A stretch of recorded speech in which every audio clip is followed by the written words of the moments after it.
El origen procede de otros manifiestos. Normalmente el que tiene esa visión que quiere inculcar a los demás y que cree que los va a empujar hacia un futuro como debe ser, pues hace manifiestos. Y Miguel Labordeta empezó haciendo muchos manifiestos pequeños. En realidad sus poemas lo eran, contenían una arenga hacia los ciudadanos, contenían un abrazo hacia otros ciudadanos y con ello lograba que la gente le prestase atención por muy poco tiempo y además cansándose mucho porque estos poemas eran absolutamente surrealistas. Solo pretendían hacer reír a la gente y hacerse reír él mismo. Tenía una verdadera vocación de no tomarse en serio.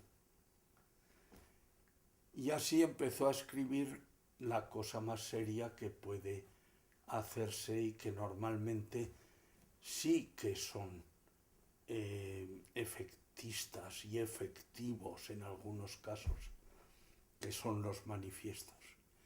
Y el principal de todos los de Labordeta, aunque tiene varios llamados de diferentes maneras, es el segundo manifiesto ópico Jounacos. Jounacos era la señora de Luis García Abrines, era una griega que tenía gracia, por eso se casó con el hombre más gracioso que podía haber, yo creo que más que en Aragón, en España en aquellos tiempos, que era Luis García Abrines, y el más surrealista. Todavía vive Luis García Abrines, vive en Boston, donde ha sido profesor de la Universidad de Yale y donde ha hecho sus travesuras, sus barbaridades, sus barrabasadas durante montones de años. Ya lo conoció a fondo Miguel, encontrándoselo un día en París. No se lo encontró a él, a Luis, se encontró a un obispo que de repente le va de frente en el barrio latino y le empieza a dar bendiciones. Este era García Abrines. Miguel se fue, no le hizo caso, un obispo no le llamaba mucho, ¿no? Y entonces se escapó y el obispo detrás de él y dándole bendiciones hasta que al final se quita la barba de obispo y era Luis García Abrines. La obsesión surrealista por disfrazarse de obispos, porque Sí, Miguel se disfrazaba de obispo. Y Antonio Bello en la guerra se hizo pasar por obispo, que tiene más mérito, ¿no? Antonio Bello, Le fíjate, costó un consejo de guerra. También tenía pinta de obispo, Antonio. No así Pepín. Y le costó un consejo de guerra, nada menos. Pero nos lo Fíjate, fusilaron de milagro. Fíjate, en la República hacerse pasar por pues obispo. seguramente se hacían con pasar 22 por años. Y luego se vestían pues de cazadores de leones, con el Salakov, y les encantaba disfrazarse.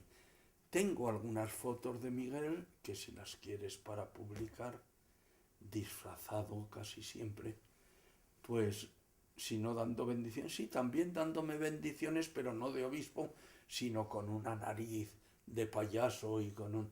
Pero cuando me nombraron a mi jaunaco, los miembros de la OPI, que estábamos ya acreditados como poetas enfermos. La OPI tenemos que aclarar que es Oficina Poética Internacional. Otro tema surrealista, poner una oficina poética, ¿verdad? Claro, la Oficina Poética Internacional. Sí, en el mundo, para el mundo, bien. Y precisamente en Zaragoza y precisamente en un café burgués, que era el Café Niqué, donde iba nuestro rey actual. Venía a tomar café con bizcochos al Café Niqué con su hermana, pero cuando entrábamos nosotros se echaban a temblar, muchos se iban, ¿no? Y algunas veces nos echaban, algunas veces pues se enfrentaban a nosotros, aunque no hacíamos nada malo, pero por ejemplo una vez con Eduardo Valdivia, se sintieron algunos muy ofendidos, no sé si serían de la social o de qué ente procederían. El caso es que le dieron de hostias, como se decía, no, Y sale en el no un manifiesto. par de hostias, sí, y sale en Sale el clavado. manifiesto, sí, pero ese en el manifiesto mío, en En un el tuyo. manifiesto mío, sí.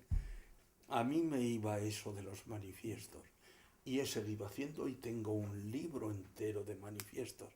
Pero claro, porque habíamos vivido esa época de Miguel de vocación de protesta, de queríamos luchar contra un mundo que nos parecía absurdo y contra una existencia que se extendía también por el mundo, previendo guerras y previendo... y era terrible. Y entonces o bien optabas por la evasión, también lo viene a decir Miguel en sus manifiestos, ¿no? O bien optabas por enfrentarte a todo. Nosotros procurábamos hacer una mezcla de ambas cosas. Y así, pues, puedo decir que nació el segundo manifiesto ópico Jaunacos, que es Que nos vas a leer ahora. Manifiesto ópico Jaunacos, escrito en el país y sus alrededores en otoño o así.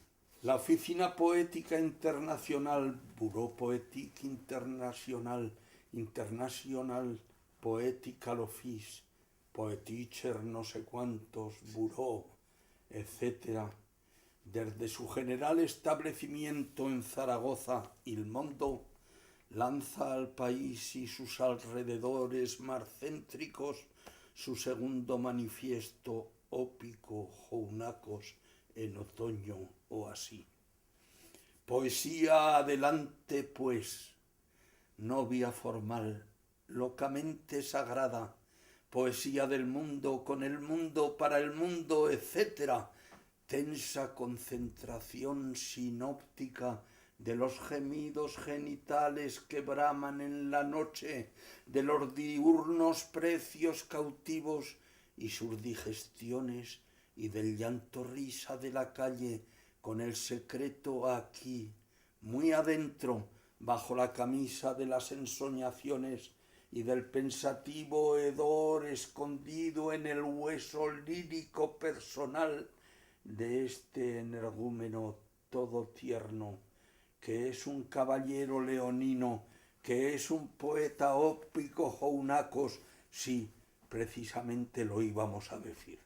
Señoras, señores, estamos hasta 2 palmos encima de las rodillas aproximadamente de las laringológicas evacuaciones de niño bien, de señorito, adolescente que escribe poemas a la novia, neoclásico alejandrino, burro romántico rilquiano en verde, que ya está bien.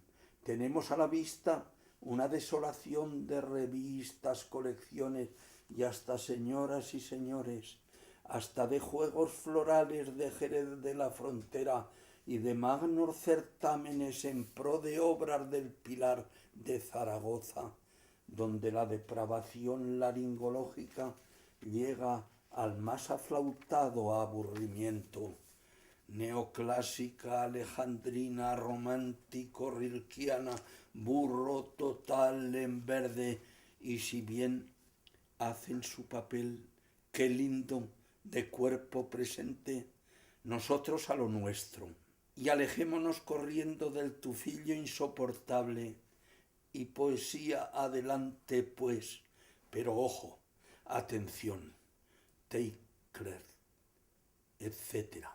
Adoramos los ópicos jaunacos, la pupa dulce de la vida, la temible pupa de la existencia que muge y formica y se devora bajo esos cielos enormes para no sabemos qué cosa, y que aquí mana hermosa y pensativa en los pulsos, en las vísceras y en estos ojos que con sosegado furor se asombran y palpan ante tal espectáculo inaudito y soso y bestial, aunque maravilloso, latoso o al revés, que es lo mismo, pues la tal vida y la tal muerte que no sabemos qué pintan aquí.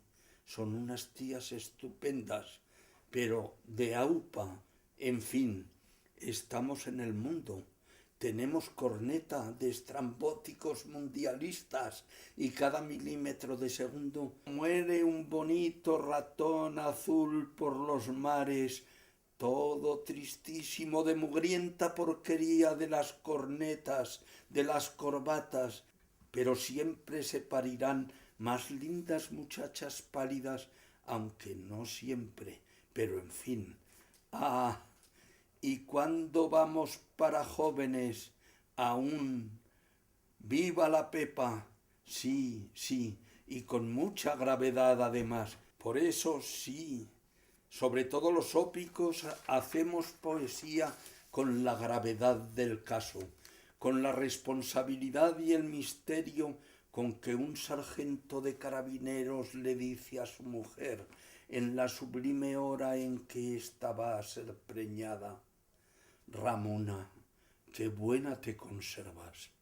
O con esa argucia vertical con que el pobre Eusebio, al volver del cementerio de enterrar al Napier de su tío, murmura espantado: pero menos, no somos nada.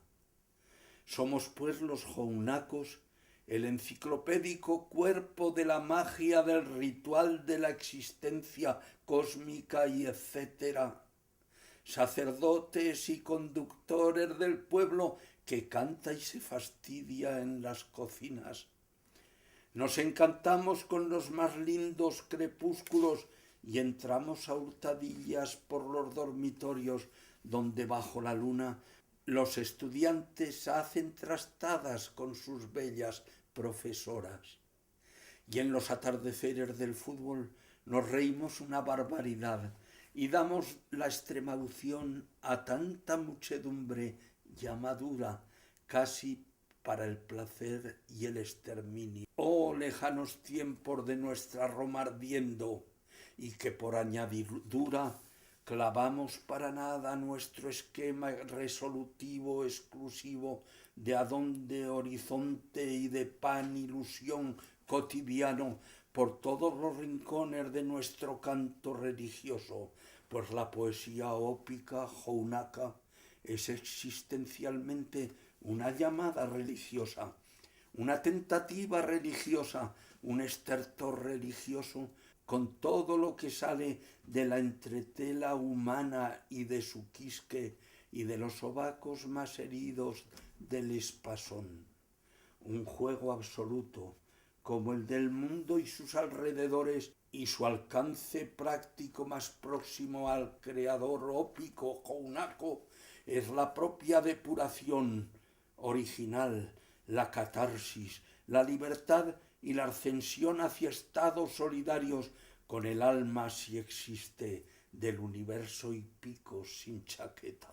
Después vendrá la comunicación y la intercatarsis con el posible lector, inventor, cada vez más no posible, pues la solución a la ecuación poeta-lector se acerca cada día que pasa a cero. Los primeros más encerrados en su chaladura, los segundos más embrutecidos con las quinielas de fútbol y el precio de la carne de jumento. Pero esa es otra historia.